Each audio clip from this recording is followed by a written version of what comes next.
Afterglow Books by Harlequin and HarperAudio present The 7-10 Split by Karmen Lee. Performed by Amina Sali.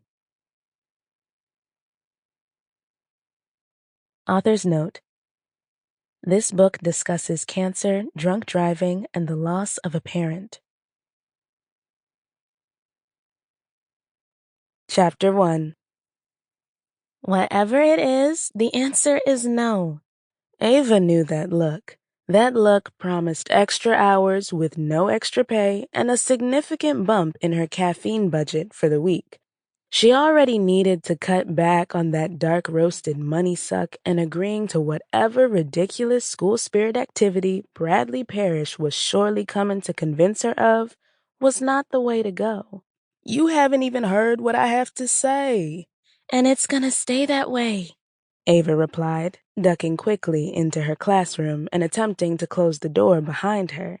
If she were the type to startle easily, the hand that slapped down on the other side of the door would have done it. As it was, she just sighed loudly before abandoning her moment alone before the staff meeting she didn't even want to go to. It wasn't that she would get fired for missing it. Peach Blossom High School was understaffed, and they wouldn't risk losing an advanced placement teacher right now unless it was over something illegal. Maybe. No, she just didn't want to deal with the pettiness that was their principal, Robert, when he scented even a whiff of insubordination. Ava dealt with enough petty behavior at home, being the middle child sandwiched between two sisters gung-ho on always being the head bitch in charge. She didn't feel like dealing with it at work, too. "Leave me be, Brad," she huffed. "I have books to sort, lesson plans to finish, and wounds to lick." It was the third year in a row that Robert had rejected Ava's plans for reviving the school's bowling team. She had even downgraded it to an extracurricular club to reduce the cost, but still, he had vetoed it.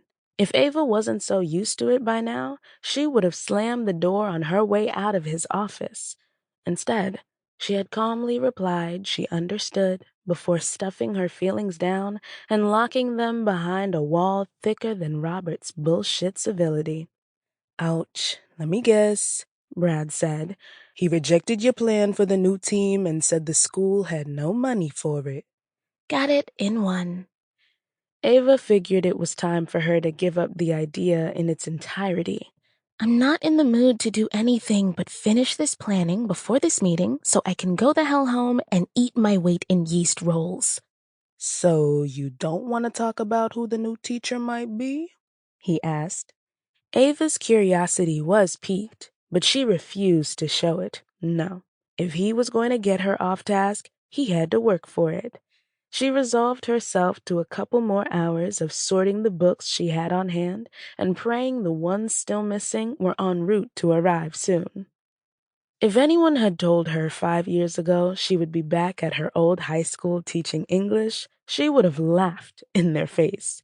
The Ava Williams of 5 years ago had big plans that included a PhD in Europe where she could walk the same streets as her favorite authors while churning out words that would one day earn her heaps of praise. Teaching AP English to high schoolers back in her small hometown of Peach Blossom, Georgia, had been nowhere in her plans. Yet, here she was, about to start her 4th year and not completely hating life. Usually. Ava fell into her chair, her loose skirt wrapping around her legs. When she looked up, Brad's hulking frame leaned against her desk. His curly brown hair gleamed under the harsh classroom light, with a few errant curls falling over his forehead, and his lips were split wide in an eager smile. She was determined to out-stubborn him this time, but the angle was all wrong.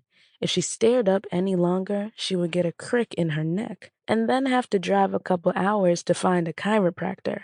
Sometimes small-town life was a pain in the ass. "Don't you have your own lessons to finish planning?" "Did them already," he replied. His wide smile and boyish charm were usually enough to pull Ava out of a funk, but not today. She had barely gotten any sleep last night thanks to her sisters having Sample complete. Ready to continue?